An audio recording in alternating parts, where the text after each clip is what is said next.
Buenos días.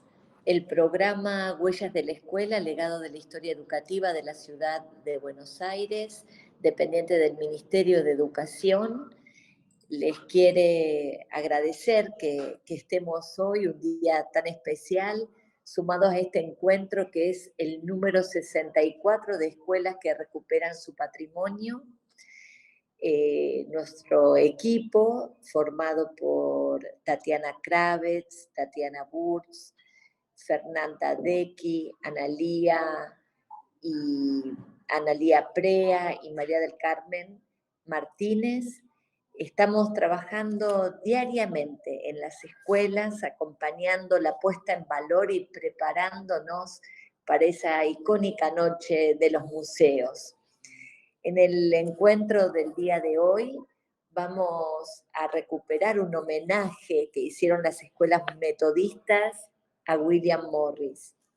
Además, vamos a acompañar, a compartir las experiencias de dos instituciones educativas que se están preparando para la Noche de los Museos y los aportes que desde nuestros equipos vamos a realizar para que cada espacio que se prepara para esa noche pueda ser disfrutado para la diversidad de visitantes. Entonces la invitamos a unirse, Noemí Rebolleda Fico, que es una compañera cordobesa que gracias a Lili Ochoa nos permitió difundir este homenaje a través de sus investigaciones sobre William Morris. Queremos decir que Eunice es profesora, licenciada y directora en Ciencias de la Educación, doctora, en Ciencias de la Educación, profesora de la Cátedra de Historia de la Educación Argentina en la Facultad de Filosofías y Humanidades de la Universidad Nacional de Córdoba, investigadora en temas vinculados a la relación entre protestantismo y educación, normalismo y feminismo a principios del siglo XX, autora de artículos en diferentes revistas especializadas y compiladora del libro editado por Claxo, Tramas en la historia de la educación desde Córdoba, de reciente publicación. Nosotros, gracias a su presentación, el texto, el título de esta presentación es La construcción de la ciudadanía en el discurso pedagógico del protestantismo liberal, un estudio de la revista La Reforma, en su publicación de 1901 a 1932. Y ayer conversando con Eunice, que nosotros pensamos de toda esa rica investigación, la mirada de la niñez, el nivel inicial, es una forma de ver las tramas internas de esta innovación pedagógica que las instituciones metodistas han realizado, y continúan, ¿no? Así que, bienvenida a Huellas y a compartir esta investigación histórica que tanto puede aportar a nuestro trabajo cotidiano. Bueno, buenos días a todos y a todas. Agradezco mucho la invitación a compartir un poquito sobre lo que hemos estado investigando a lo largo de algunos años, y que tiene que ver con las propuestas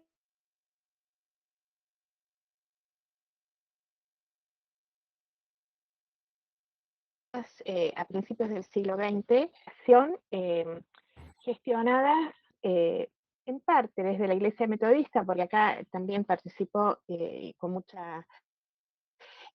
mucho protagonismo la Iglesia Anglicana, ¿sí? Y una entidad misionera que de alguna forma respaldó todo este trabajo que desarrolló William Morris en Buenos Aires. Ustedes van a decir, ¿qué hace una cordobesa estudiando las escuelas de William Morris? En realidad, vengo de allá, ¿no? Y me mudé a Córdoba, pero un poco con la inquietud de poder profundizar en esta investigación, así que viajaba a Buenos Aires, buscaba material, me volví a Córdoba y como ya me radiqué en Córdoba, pareciera que soy cordobesa, pero en realidad no. Bueno, les quería contar que William Morris en realidad es una figura representativa de un conjunto de personas del ámbito político, del ámbito intelectual, del ámbito educativo, que trabajó incansablemente en la concreción de un proyecto educativo que involucraba una red de escuelas. Yo no sé, Marcela, si es posible que vos compartas el PDF ese que te mandé, porque en realidad yo estoy comunicando. Ya lo hacemos. Buenísimo. Y William Morris,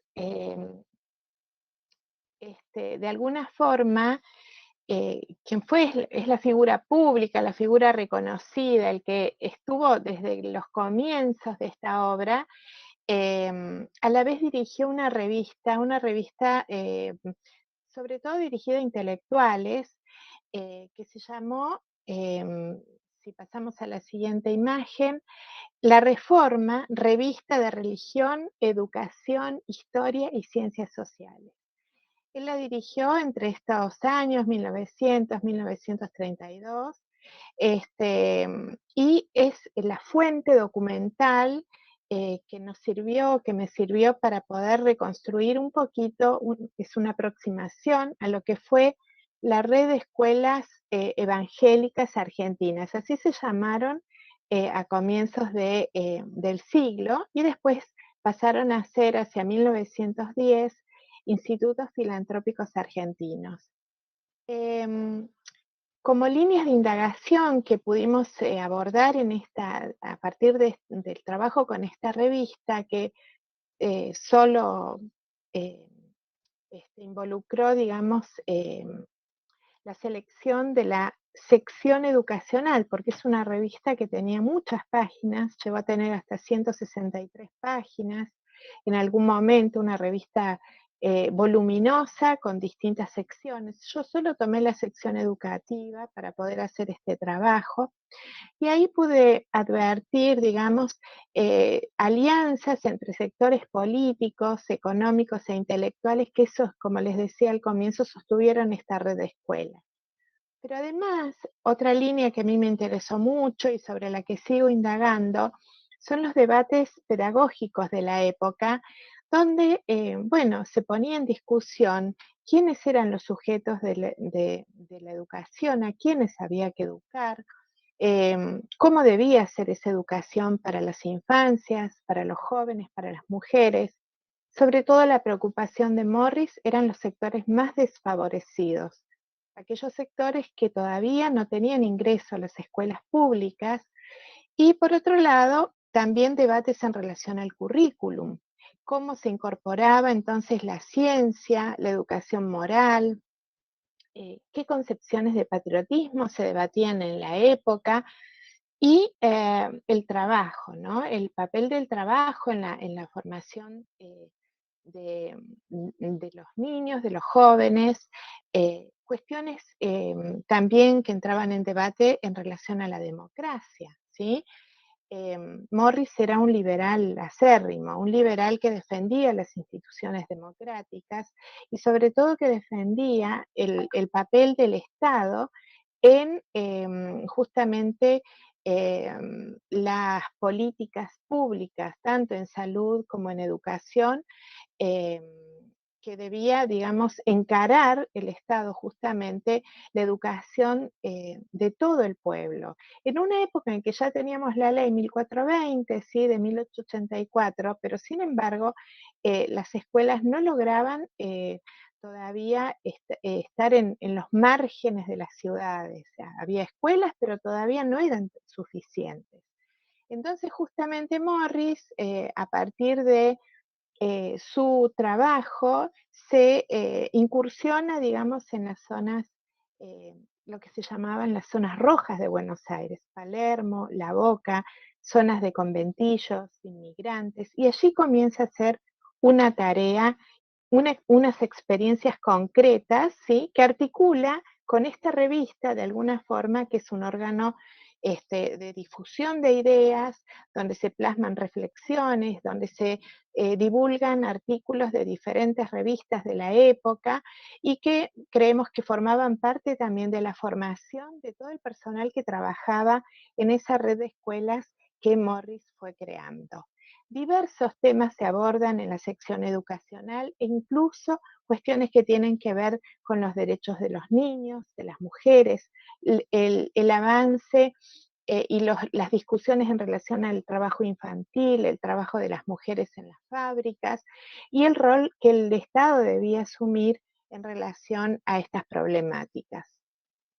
Es así como, de alguna forma, en esa articulación entre estas reflexiones también se van construyendo estas experiencias que van a involucrar jardines de infantes, escuelas elementales, escuelas granjas. Por ejemplo, en Longchamps un trabajo con jóvenes, una experiencia que creemos en ese momento es una experiencia piloto, de alguna forma que va mostrando unas formas de intervención con los jóvenes, los chicos que están en la calle,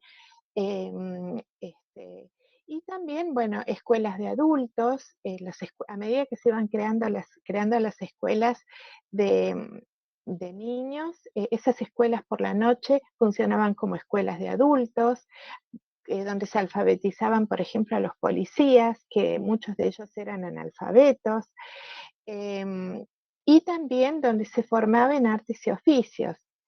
Decimos que era una red, ¿sí? Porque en las escuelas de artes y oficios se fabricaban los insumos que después formaban parte del mobiliario, por ejemplo, de las escuelas. Bancos, pupitres, se fabricaba ropa para los niños, porque eran niños a los que se destinaban estas escuelas, niños provenientes de sectores muy desfavorables, o sea, niños que había que vestir, calzar, y así, de esta forma, esta red de escuelas funcionaba de forma articulada. Morris tenía una inclinación muy fuerte por brindar una educación, hoy diríamos de excelencia, hoy diríamos de calidad, pero bueno, era una educación que él concebía como eh, cientificista, es decir, había que aproximar la ciencia al pueblo, un conocimiento en las distintas ciencias, tanto naturales como las ciencias sociales. Vieron que la revista habla de las ciencias sociales también, porque, bueno, de alguna forma había que dotar a las escuelas de contenidos también válidos para poder desempeñarse como ciudadanos en un contexto donde el progreso, digamos, era como una utopía que de alguna forma estaba dirigiendo todo este proyecto, ¿no? La educación era desde Morris y desde esta gente que acompañó este proyecto, era la herramienta fundamental, así como la había concebido Sarmiento, ¿no?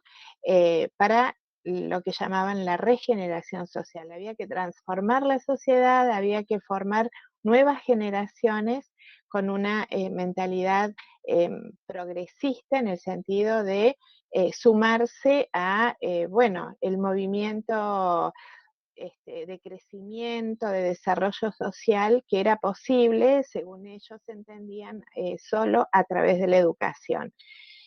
Y además, Morris tuvo una fuerte inclinación por los niños huérfanos. Entonces, desde el comienzo comenzó a trabajar con niños huérfanos y ahí ideó toda una forma de trabajo diferente a lo que se concebía el trabajo con los niños huérfanos, con esta modalidad de hogar, ¿no?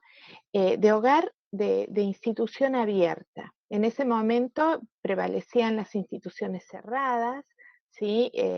Es decir, los huérfanos eran mirados más desde una concepción desde la eugenesia, digamos, como quizás, a ver cómo podría explicar rápido esto, había toda una mirada de la delincuencia, ¿sí? Una mirada social y moral de la delincuencia. Entonces, el niño huérfano, el niño desamparado, el niño que no se sabía su procedencia, o su padre estaba en la cárcel por un asesinato, probablemente era heredero, contenía de alguna forma esta potencialidad del delito, ¿no? Entonces, por lo general, lo que prevalecía era una mirada de aislamiento de los niños huérfanos, porque no se sabía de quién eran, quiénes habían sido, la duda, ¿no? Sobre el niño, quién habría sido el padre, quién habría sido esa madre que lo dejó, que lo abandonó, eh, o que estaba, bueno, sobre todo, este, Morris, además de maestro, digamos, en realidad maestro en tanto impulsor, pero él tenía solo hasta tercer grado, ¿sí? Era un autodidacta. Él era pastor también, entonces iba a las cárceles, sabía lo que pasaba en las cárceles y probablemente a través de estos contactos entraba en contacto con los hijos de los presos. Entonces, en esta mirada, digamos, él va construyendo un modelo de trabajo para ese momento que es bastante innovador y que rompe con el asilo, ¿sí? Rompe con la idea de enclaustramiento y promueve una idea de hogar abierto, donde los niños vivían, pero salían de esas instituciones a las escuelas públicas para educarse, para compartir con otros. Esto ahora es algo que nosotros lo vemos, pero en ese momento histórico esto era innovador, digamos. Además de, bueno, todo lo que implicaba el cuidado y la protección de estos niños y la asistencia de una forma integral. Bueno, hay un edificio en Palermo que existe al día de hoy, donde fue la sede del hogar, de un hogar, que yo ahora ya les voy a mostrar con una fotito, que hoy es una institución de encierro de menores.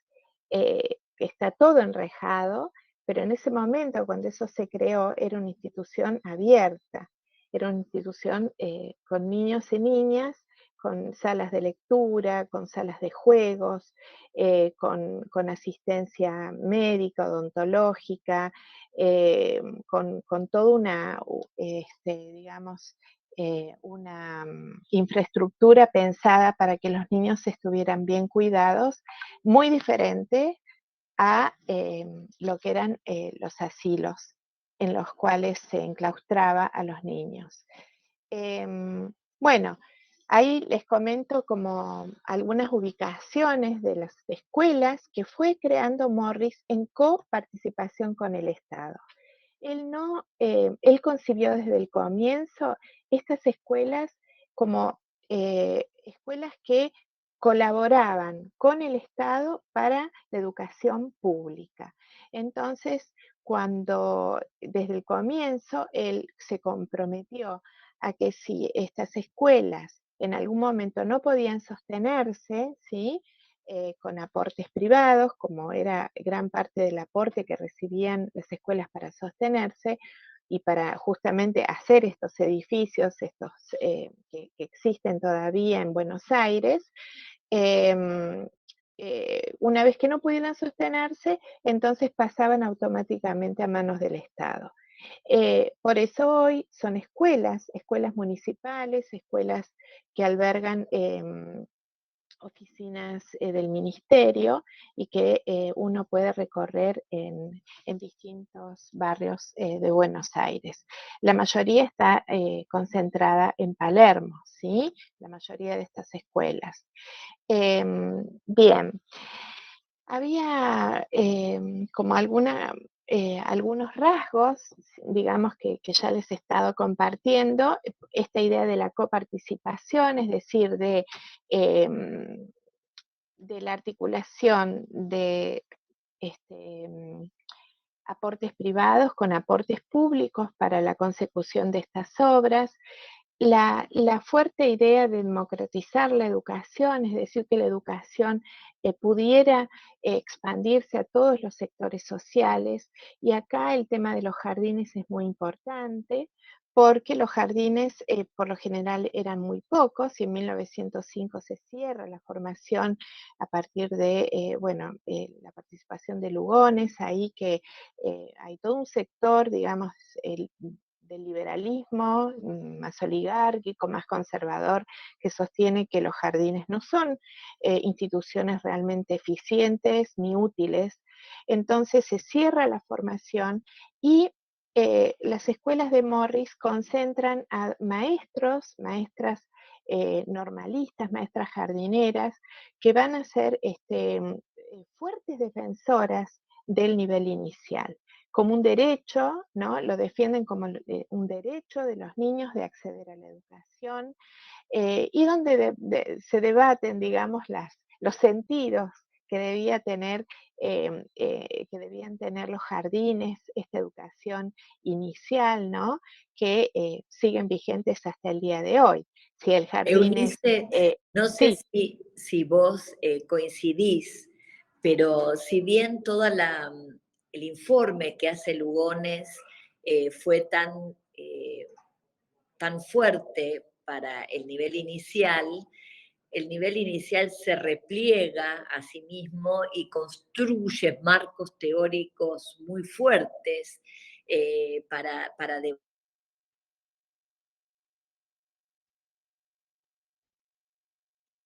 inicial y la formatir acerca de la niñez y terminación del nivel inicial, un área muy académica, muy defensora de los derechos del niño y podríamos decir, por eso digo si coincidís o no, que le dio fortaleza Lugones, ¿no? sí, A tanto debate, ¿no? Muy fuerte, muy doloroso, lo sé. sí. Bueno, ahí en la revista se publican varios artículos de maestras que eran maestras de las escuelas de Morris y que justamente participaron en estas asociaciones pro defensa del nivel inicial que perduraron hacia la década del 30 y ahí podemos ver a estas mujeres, ¿no? Que eran también mujeres que defendían a las mujeres, digamos, en sus derechos, por lo general, y que de alguna forma fueron siendo como un semillero, ¿no? de ideas innovadoras de la educación, porque yo creo que el nivel inicial en su génesis contiene como ya desde, digamos, su matriz en Estados Unidos a través de las hermanas Peabody, una Mary Peabody, esposa de Horace Mann, y su hermana, que sientan las bases de un jardín progresista, ¿sí? Donde están las semillas de la formación ciudadana, ¿sí? De la formación ciudadana, de un ciudadano democrático. Ahí están las bases, ¿no? De una mirada hacia la niñez como sujetos de derechos, como sujetos que merecen aprender en entornos agradables, en entornos donde hay un buen trato, donde hay cordialidad, donde se aprende jugando, donde se aprende a partir de preguntas, donde se incursiona desde niño en pequeñas experiencias de índole científico. Las preguntas de los científicos son esas preguntas que de pronto a los niños se hacían en los jardines. Estas ideas están plasmadas en esas obras, ¿no? De las maestras norteamericanas que también llegaron a Argentina y que de alguna forma fueron la base del pensamiento, yo creo, más interesante acerca de los jardines y que se traducían estas líneas en la revista La Reforma. Hay material muy rico sobre el que, bueno, ahora estoy trabajando y que tiene que ver con esto, los estudios de la naturaleza, un una mirada a la naturaleza desde el cuidado, desde lo que hoy diríamos la educación ambiental, ¿no? La educación por el cuidado del medio ambiente. Bueno, esas cuestiones estaban presentes ya en esta época y se estaban debatiendo en relación a la educación de la primera infancia. Coincido con Eunice, vos esta en eso. revista, ¿dónde se Sí. encuentra? Esta La vi revista está, Adriana, no sé si el Word la tiene, ¿qué esta revista institución? está, sí, estaba en una biblioteca que ahora está cerrada, pero está completa en el Congreso de la Nación. Sé que ahí está completa. Es una revista importante a nivel latinoamericano, ¿sí? Porque tiene ahí participa en la dirección Clemente Ricci, que fue el que creó el Departamento de Historia Antigua en la Universidad de Buenos Aires, en la Facultad de Filosofía y Letras. Bueno, personas de este calibre, así, de intelectuales, em, trabajan con Morris en la edición mensual de esta revista. Incluso, bueno, en la edición, gente que trabajaba en la prensa, perdón, y que paralelamente ayudaba a Morris en la edición de esta tirada mensual, que fue incrementándose en el número de páginas, en toda una solidez teórica, ¿no? Que de alguna forma contribuye también, creo, a la formación de las personas que, bueno, que están trabajando en las escuelas de Morris, tanto en la dirección como a los maestros, como, bueno, en el pensamiento, digamos, y en los problemas que se están debatiendo en el momento. Ese es un órgano de difusión de ideas interesante, porque además es muy pluralista en el sentido de que em, hay, como es una revista de revistas, si bien tiene traducción propia de artículos que Morris selecciona y que son traducciones originales, toma artículos de revistas de diversos países, de distintas también corrientes ideológicas. em, Se divulgan documentos para la investigación histórica, o sea que es una revista muy interesante para ser estudiada, única en su tipo hasta donde yo Sería, pude sería averiguar. muy interesante, lo voy a hablar con Lili Ochoa, para digitalizarla, poniéndola acceso. Ahí dice Patricia si está en el Word. No, no pude leer, a ver. En el colegio Word puede ser que haya algunos números, puede ser, no sé si está completa ahí en el colegio Word, no lo sé. Perfecto, porque sería interesante para la accesibilidad, ¿no? La digitalización Ujú. y poder Bien, dar la riqueza del sí, escolanosismo que se advierte también en este sí. de escuela. Totalmente, totalmente. Bueno, ahí seleccioné algunas fotos que nos sirven como para ilustrar un poquito estas experiencias. Esa foto que estás mostrando ahí tiene que ver con la visita de Marcelo T. de Alvear, siendo presidente de la República, a los colegios. Estas escuelas eran reconocidas por distintos sectores, tanto por los sectores socialistas como los liberales más progresistas y también por los liberales más conservadores. Este, mm, eran escuelas únicas en su tipo bueno, por todo lo que eh, ocurría dentro de ellas, eh, y sobre todo en relación al cuidado de la infancia, ¿no? Em, hay, hay una foto más adelante o más atrás, no sé, me perdí ahí en lo que estabas mostrando. Bueno, esta foto es significativa porque ahí hacia la derecha se ven unas manos tocando el piano.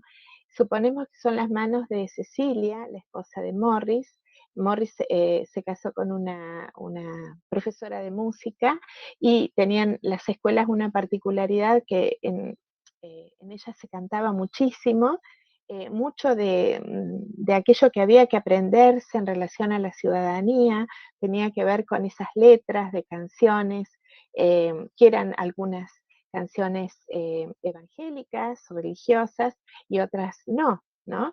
Entonces hay un cancionero muy nutrido y variado de canciones que se cantaban y eran reconocidas las escuelas por la música, incluso por la formación de una orquesta infantil que solía deleitar en los actos públicos a la audiencia. Eh, Cecilia bueno, ellos tuvieron un hijo, falleció a los pocos meses, siendo muy pequeño, y ellos no pudieron tener más hijos y bueno, es como que eh, dedicaron su vida al trabajo con los niños durante estos 32 años en que estuvieron juntos. Después, en 1932, Morris fallece, estaba enfermo del corazón y queda Cecilia que vuelve a Inglaterra y muere en Inglaterra después de algunos años. Ahí pasamos una foto del hogar, de este hogar, el hogar El Alba. Bueno, ahí hay una foto, si podemos volver atrás, no sé si será posible, quería mostrarles, a ver, a ver si podemos volver un poquito para atrás. Bueno, la fachada del hogar El Alba con los niños que están en la puerta, ahí. Esa foto, están todos los niños yendo al colegio. Este es muy significativo porque tiene que ver con lo que les comentaba antes, ¿sí? Los niños no enclaustrados, los niños siendo parte de la sociedad. Esto genera muchísimo debate, porque cómo los niños de un orfanato se iban a mezclar con los niños de familias normales, ¿no? Esta idea de la normalidad y lo que estaba fuera de la norma. Bueno, es todo un debate y Morris lo defiende, o sea, justamente ahí hay una mirada, una cuestión de inclusión, ¿sí? En los términos actuales, que está en juego en estos debates y que tiene que ver con esto, ¿no? O sea, formar una ciudadanía inclusiva, ¿no? Así que en eso también es interesante. Podemos bajar. Bueno, acá en esta foto están los niños en un almuerzo, eh, em, esta idea de la alimentación, que bueno, que después se instaló en las escuelas, ¿no? Los niños tienen que estar bien alimentados para poder aprender. Como Morris trabajaba justamente con una población muy vulnerable, esto se instala fuertemente desde los comienzos, ¿sí? Más adelante tenemos una foto que hace referencia al jardín de infantes. Y si uno mira con detenimiento, ahí hay también una gran mezcla uno puede ver a partir del color de la piel de los niños, una mezcla de nacionalidades, ¿no? Porque es muy fuerte esta cuestión de la integración del inmigrante, de la integración de niños procedentes de distintos sectores sociales. De hecho, las escuelas van a ser cada vez más demandadas por sectores medios, ¿no? Porque, bueno, hay un cierto prestigio que van adquiriendo socialmente y según consta en las noticias de la época, la gente hacía colas y colas para poder ingresar a sus niños en estas instituciones. No estoy pudiendo leer el chat porque estoy con el celu, pero bueno, ahora, Marcela, cualquier cosa vos me decís si hay algunas preguntas que por ahí se pueden ir respondiendo.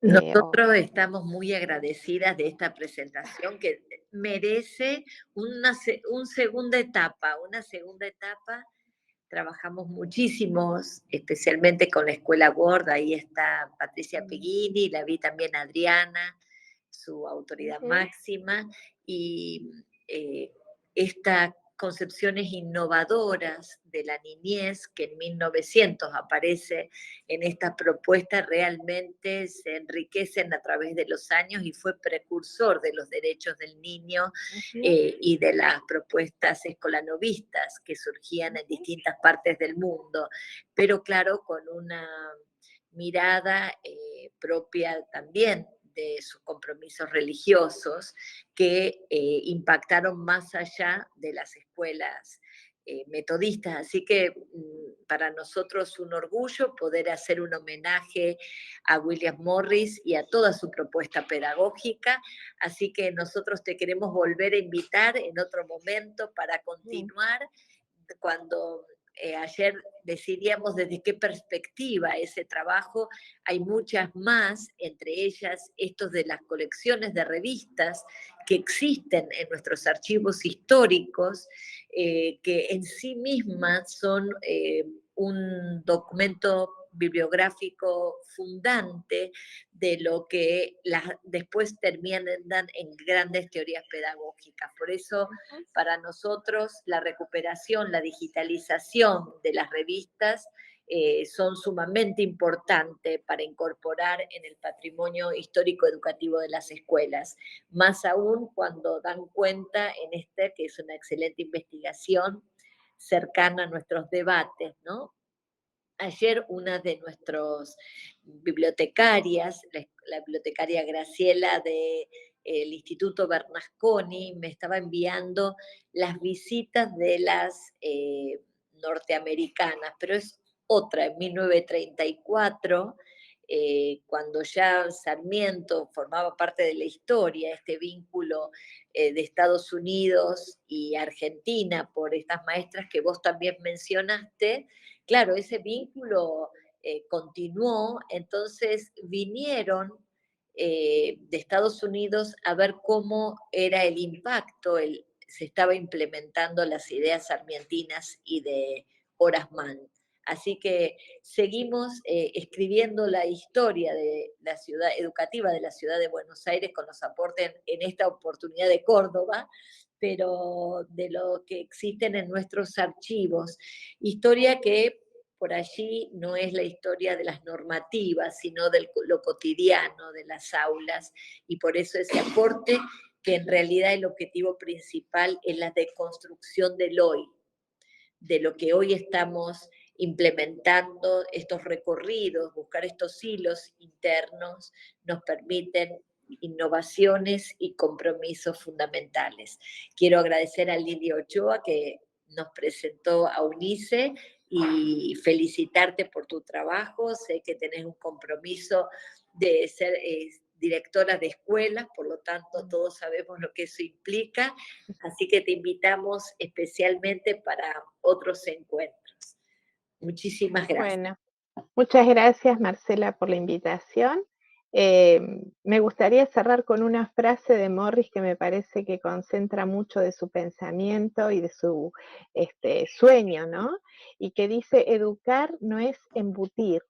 La educación verdadera se manifiesta en lo que produce y necesitamos, más que todo, que nuestros niños de hoy sean fuertes, constantes y heroicos en hacer el bien. Necesitamos que nuestras escuelas sean las fortalezas de la patria, que nuestros hogares sean los baluartes del pueblo, pues no en los cuarteles ni en los arsenales, sino en los hogares y en las escuelas reside la verdadera potencia de la patria.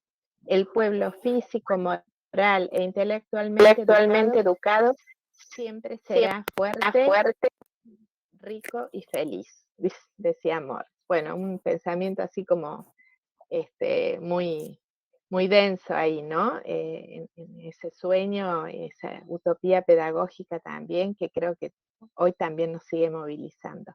Muchísimas gracias por la invitación y estoy a disposición para cuando quieran. Muchas gracias, Eunice. La verdad que muy enriquecedora tu exposición. Ahora vamos a presentar a Ana.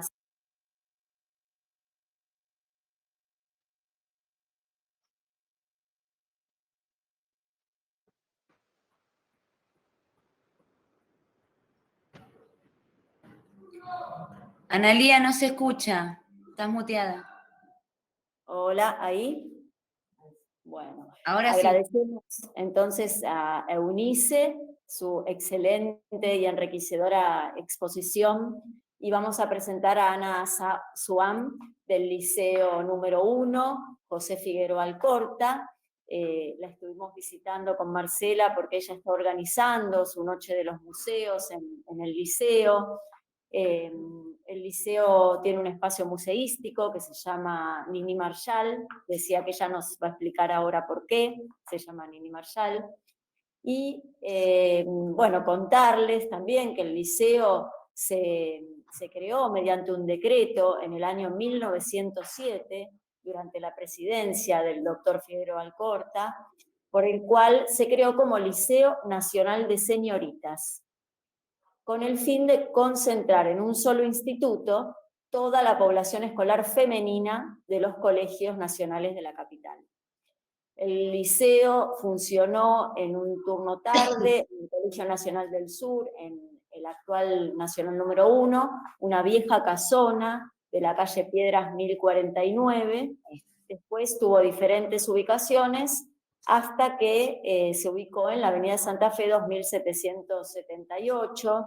A partir de 1974, la Dirección Nacional de Educación Media y Superior decidió incluir al Liceo 1 dentro de un programa educativo destinado a responder a las exigencias dinámicas de un proceso de cambio conocido como el régimen de profesores por cargo.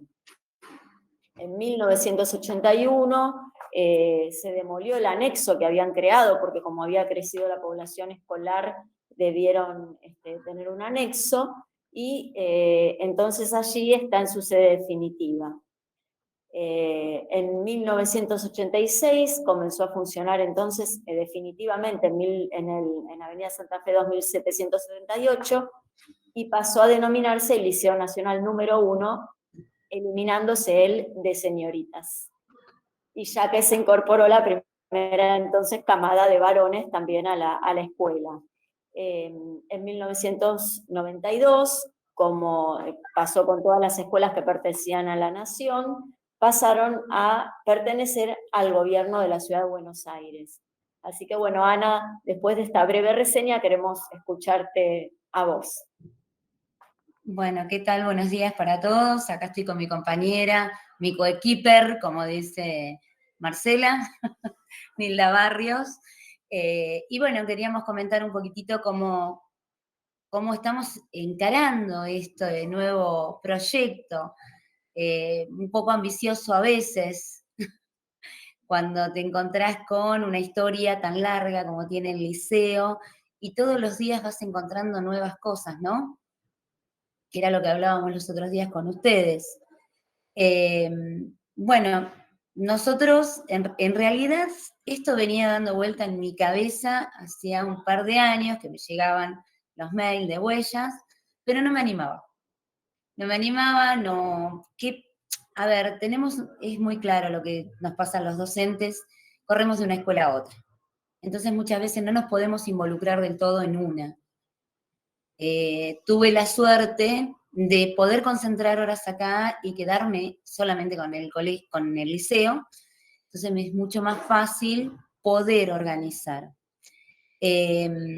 Como comentaba Analía, acá funciona el aula histórica, que se llama Nini Marshall, porque Nini Marshall fue estudiante del liceo, se recibió allá por 1921, incluso ella comenta su paso por el liceo en el libro. Y digo yo, es medio paradójico, porque nos vamos del liceo número 1, José Figueroa Alcorta, conservador, a Nini Marshall, que era todo lo contrario, ¿no? En ese momento, aparte, en esa época que las mujeres no teníamos no teníamos voto directamente.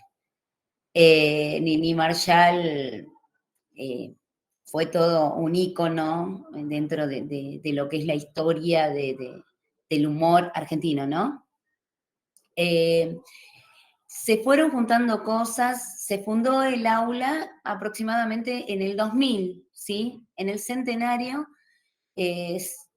que fue en el 2007, se inaugura oficialmente el aula histórica con el nombre Nini Marshall y pudo asistir la hija. Lamentablemente falleció el año pasado, así que no puede ser parte ahora en nuestro espacio, ¿no?, histórico, que también se llama Nini Marshall. Bueno, lo que estamos haciendo es clasificando todo lo que vamos a mostrar esa noche, y como le comentábamos a Marcela y a Analía, me parece que menos es más en este momento para no atosigarnos, porque, vuelvo a repetir, siguen apareciendo cosas y es impresionante. Ana, contá las cosas que están apareciendo, los hallazgos. Los hallazgos. Bueno, empiezo por lo último. Nosotros, bueno, yo no estaba enterada que en el archivo del liceo estaba la colección completa, la biblioteca completa de José Figueroa Alcorta, donada por la familia después que falleció él. Para aquellos de historia, también hay cosas que donaron la familia de Alperindongui, porque la hermana de Tulio Alperindongui, historiador argentino, fue estudiante del Liceo de Señoritas. Tenemos cosas que fueron donadas cuando ella falleció también, que estamos ahí clasificando, y dentro de esa búsqueda o cambios que estamos haciendo, aparecieron unos cuadros muy lindos pintados al óleo, donados por estudiantes, por egresadas. Por ejemplo, hay uno del año 45. Y bueno, así están apareciendo fotos de todas las décadas, porque a medida que van sabiendo, me encuentro con que un compañero mío, la mamá había sido estudiante del Liceo de Señoritas, allá por el 69, una cosa así. Me llegaron fotos de egresadas del 55. O sea, es impresionante los plumines que aparecieron, chiquititos en una caja, en un costadito. O sea, es impresionante las cosas que están apareciendo, y la verdad que tengo un apoyo incondicional de mis compañeras, que bueno, ahora está Nilda, pero tengo muchas más. Ana, ¿cómo van a organizar la noche? ¿Cómo están pensando? O sea, la noche, nosotros tenemos el aula histórica en un espacio muy reducido en el 4º piso. Como toda escuela pública, no sabemos si va a funcionar el ascensor para ese día o no. El tema es que también se está trasladando el aula al subsuelo, que era la casa del casero. Como no hay más casero, no se dieron ese espacio, que es un poco más amplio, es que hay mucho también para trasladar, pero todavía no está en condiciones. Entonces decidimos utilizar el hall de entrada al colegio y todo el Zoom. Y organizarlo, bueno, quiero que sea sorpresa para los que vengan. Bueno, Ana, te queremos agradecer muchísimo esta iniciativa, animarse a participar, y seguimos trabajando. Vamos a tratar de darles algunos tips para que puedan tener unas exposiciones e instalaciones que recuperen las didácticas específicas utilizadas en el liceo, y también las fotografías, que siempre las fotografías tienen la posibilidad de ver en movimiento en otras épocas los mismos lugares de la escuela. Bueno, muchas gracias, sí, Ana, y queríamos invitar a Patricia de la Escuela de la Joya. ¿Está por ahí, Patricia? A ver. Presentamos a Patricia Figueira, directora de la Escuela de la Joya, maestro joyero Sergio Luques, Esta escuela fue creada en 1984, es del barrio de Almagro, es de gestión estatal, se encuentra en la calle Lezica al 3900, presta servicios educativos para jóvenes y adultos en todo lo que respecta a joyería, cadenas, grabados, cincelado y engarce. Ella nos contará la enriquecedora propuesta que está preparando para el evento cultural de la Noche de los Museos. Bueno, hola, muchas gracias por la invitación. La verdad que para nosotros es un gusto enorme participar. Hemos participado como institución, esta sería nuestra segunda vez, y la verdad es que la escuela... La primera, ¿no? La primera mía, sí, la segunda en la institución. Fue una experiencia, les digo, maravillosa, por lo que nos han reconstruido. No solamente es una escuela para adultos, con lo que los estudiantes son adultos y participan activamente en lo que es la preparación y también en lo que es esa misma noche, van a estar presentes y también siendo parte, incluso con la asociación cooperadora, siendo parte de lo que es, para nosotros va a ser una fiesta y una celebración de la escuela en la comunidad. Y les cuento que están muy entusiasmados todos, todas, y la experiencia fue maravillosa. Por eso es que estamos tan entusiasmados como volverla a repetir. La escuela no cuenta con tanta cantidad de años como cuentan las otras escuelas que forman parte.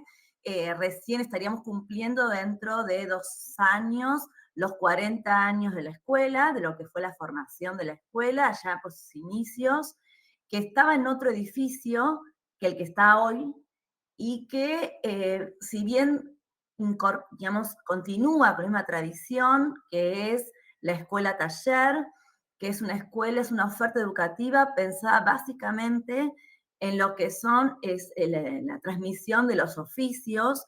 Es una vieja escuela de oficios actualizada en una oferta educativa más moderna. ¿Por qué? Porque también integra toda una tradición en lo que es el dibujo y lo que es la historia artística y la historia de la joya particularmente en lo que es la formación de la joyería. De aquí los estudiantes salen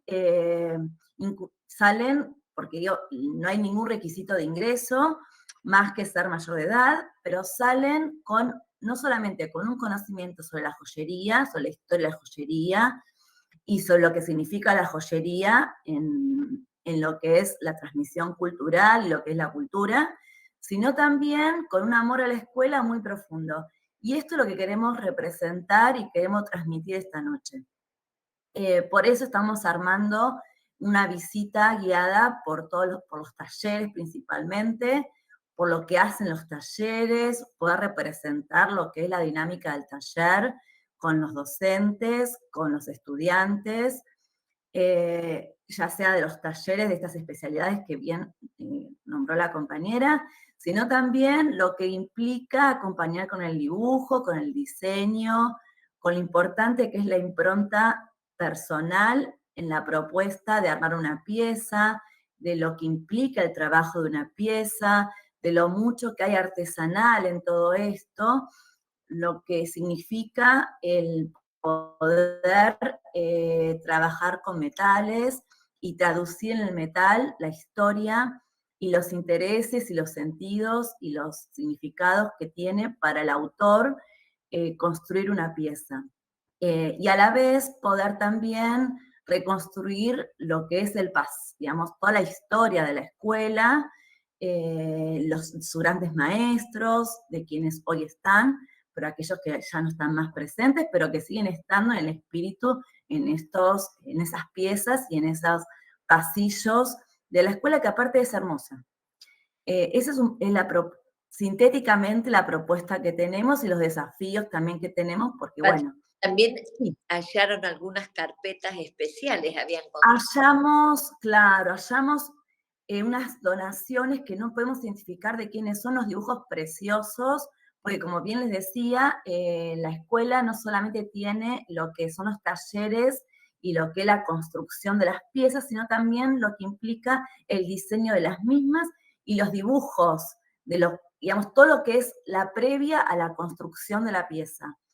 Y hemos encontrado unas carpetas bellísimas, unos dibujos maravillosos, hechos en acuarelas, que seguramente habrán sido algún estudiante y que queremos ponerlos en valor, como también apuntes de estos grandes maestros en la preparación de sus clases. Y todos esos materiales o herramientas que aún no se siguen usando. Hay como una serie de objetos y de escritos, dibujos, que queremos ponerlos en valor para esta noche. Y bueno, y después, bueno, ver cómo podemos también volverlos a la comunidad, digamos, que sea un material de consulta, que puedan poder disfrutarlos como cuando yo los encontré en una cajita. No veo el chat, a ver. La importancia que tiene, Patricia, como hicimos con la presentación anterior, las colecciones de estas revistas, en el caso de la investigación que UNICE realizó, y acá en este caso es la digitalización de documentos tales como cuadernos, carpetas o diarios de los docentes que tanto nos informan de los modos de aprender y enseñar en otras épocas. Así que nosotros, Patricia, queremos agradecerte para ir como anticipando, haciendo la previa de la Noche de los Museos. Y siempre podemos, porque no es nuestra especialidad, nuestra posibilidad son dirigir las escuelas, que los estudiantes aprendan, enriquecer nuestros modos de enseñar y aprender. Por eso invitamos a las museólogas del equipo que nos den algunos tips de cómo lo podemos hacer mejor, cómo se puede hacer un buen texto para el inicio de alguna de las instalaciones que vamos a hacer, o una explicación de los materiales que vamos encontrando, que puede ayudar a que los visitantes disfruten en la diversidad de su formación y en la diversidad de sus expectativas el trabajo que hacemos en nuestras escuelas, ya sean las escuelas históricas o en el caso de la Escuela de la Joya, de esta formación tan exquisita como es el diseño, el pensar en la entrega hacia el otro, el portar en el cuerpo los materiales que se producen. Así que invitamos a Tatiana y a Fernanda que nos den algunos tips, y Patricia, te agradecemos muchísimo que pudiste estar con nosotros hoy. No, el agradecimiento es nuestro, por supuesto, como siempre.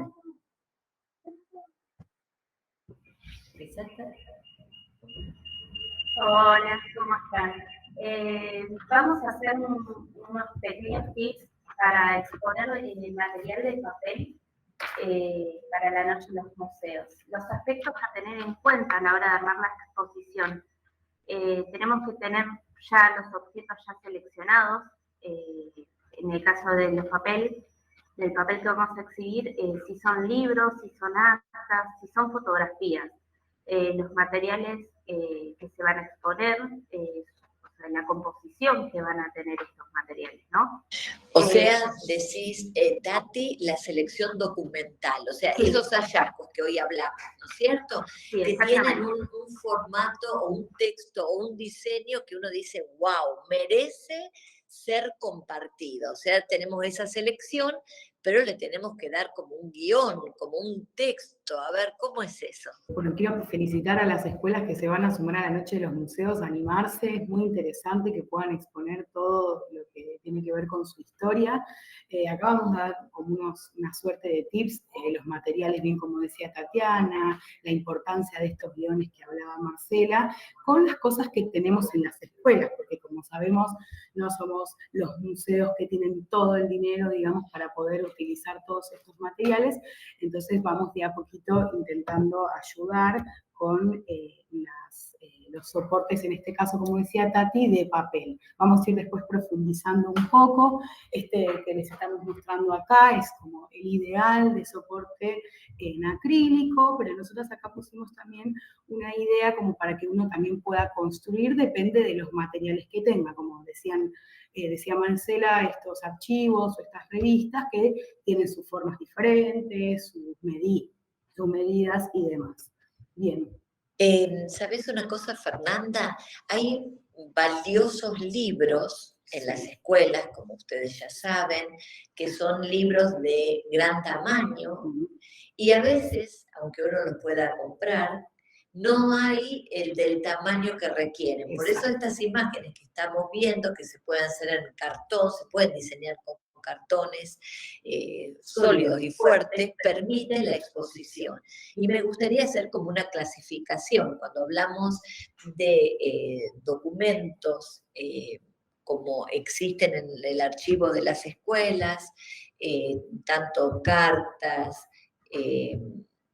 inscripciones, también las revistas en las bibliotecas y los libros de gran tamaño, la colección de fotografías, que como decíamos es un documento, la fotografía que revela esos vínculos internos, la forma de vestirse, las posiciones, cuando uno en la fotografía se pone de determinado formato para realizarse, a las fotografías que tenemos hoy, a las selfies. Bueno, esta diversidad y esta riqueza es la que en tanto las exposiciones, las instalaciones o las muestras que ustedes decidan hacer, es donde van a elegir. O en composición, porque también tenemos documentos fílmicos que han encontrado las escuelas y en esa instalación se pueden compartir. Seguimos con estas ideas de soporte, que fue una de las preguntas más importantes que tuvimos y recibimos. Sí, como veíamos en la filmina anterior, uno de los ejemplos que pueden utilizar, pueden hacerlo de cartón, pueden hacerlo también de fibrofácil si el fibrofácil es grueso, pero un detalle a tener en cuenta por si vamos a tener expuesto a mucho tiempo después de la exhibición de la Noche de los Museos, es aislar el cartón y el fibrofácil con papel aluminio de cocina, el papel que utilizamos para las fuentes, para cocinar, sirve mucho para aislar el ácido que emite el fibrofácil y el cartón, porque ese mismo ácido que se descompone mismo de la materia, del material, puede a la larga dañar tanto los documentos como los libros. Hay que tener ese pequeño detalle en cuenta si lo vamos a exhibir por mucho tiempo más allá de la Noche de los Museos. Era una idea que teníamos con las chicas, la previa y la post de la Noche de los Museos, porque la noche es una noche nomás. Y muchas veces el trabajo es tanto que se enriquecen nuevas exposiciones o se intercambian con otras instituciones. Entonces ya estar comenzando a organizar los espacios museísticos que vamos a tener esa noche para que los estudiantes, los visitantes a las escuelas, tanto las autoridades, las familias, puedan ir disfrutando esta previa. Y allí esta recomendación que nos estaba haciendo Tatiana, ¿no?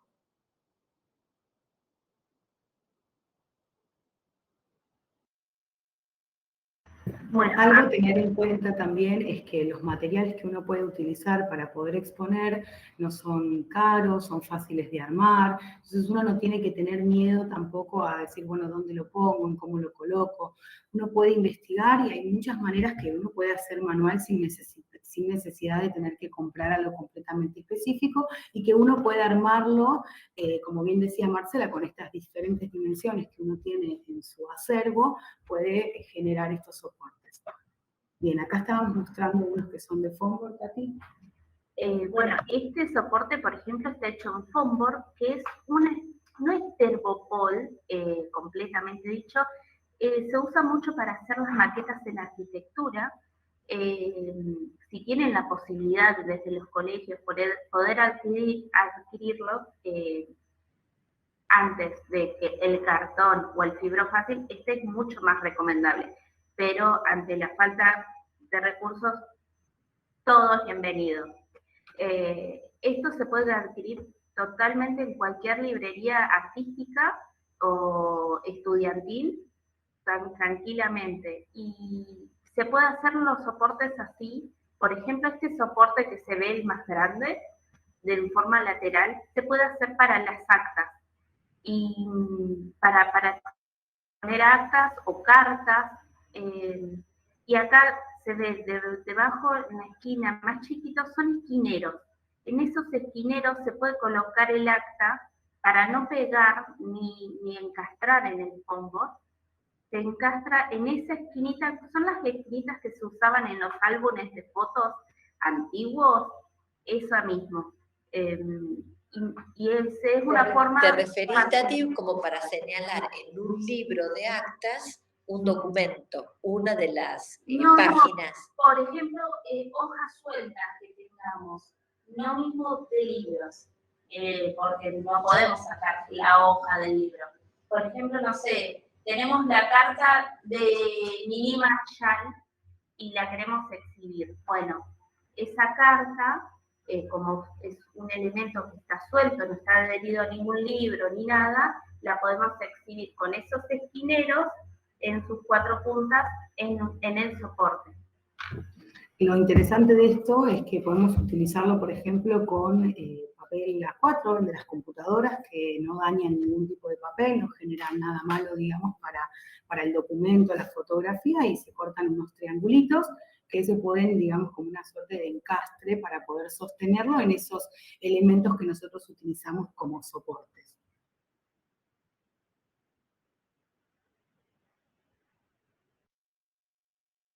Yo les quiero agradecer estos tips que habíamos dicho y coincido conmigo misma que con los libros de actas podemos usar para señalar uno de los documentos que tienen esa colección.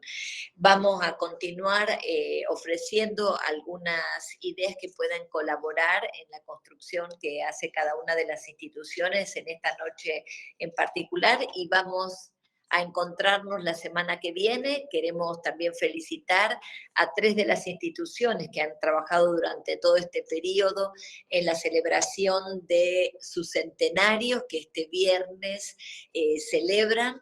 Así que continuamos acompañando a las instituciones educativas en la recuperación de su patrimonio en este acto festivo también, y mucho éxito a todos los equipos que están trabajando para prepararse en la Noche de los Museos. Hasta el jueves próximo. Muchísimas gracias.